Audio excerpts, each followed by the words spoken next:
ప్రాణానికి భయపడినారంటే రెండు విషయాలు మనం అర్థం చేసుకోవచ్చు. ఒకటి, దేవుని సార్వభౌమ శక్తిని వారు శంకించినారు.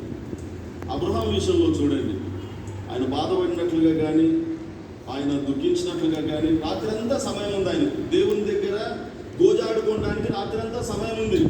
వాస్తవానికి అబ్రహాం యొక్క టెండెన్సీ ఏమిటంటే ఆయనకు బ్రతుకులాడుకునే స్వభావం ఉంది. సొదొమ గొమొర్రాలో ఉన్నటువంటి విశ్వాసుల కుటుంబాలను రక్షించడానికి దేవుని దగ్గర ఆయన ఎంత బతుకులాడుకున్నాడో మనకు తెలుసు.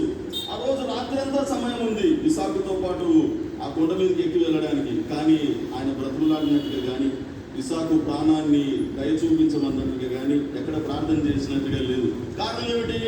తన దేవుని గురించి సంపూర్ణంగా ఎరిగినటువంటి వాడు. ఎలా ఎరిగినాడైనా? అబ్రహాము క్షమించండి, ఇస్సాకు వలనైనది ఈ సంతానం అనబడుతుందని చెప్పాడు. ఏ దేవుడైతే వాగ్దానం ఇచ్చాడో, ఏ దేవుడైతే అంత క్లారిటీ ఇచ్చాడో, ఇప్పుడు అదే దేవుడే అదే ఇస్సాకుని బలిమ్మంటున్నాడంటే ఆయన గ్రహించిన సత్యము ఒకటి అయి ఉండవచ్చు. దేవుడు అబద్ధం ఆడలేడు, దట్స్ ఇంపాసిబుల్. కాబట్టి ఇస్సాకును ఒకవేళ మరణించినప్పటికీ, బలి ఇచ్చినప్పటికీ, ఫస్ట్ ఆఫ్ ఆల్ ఆయన బలిని కోరుకున్నాడు.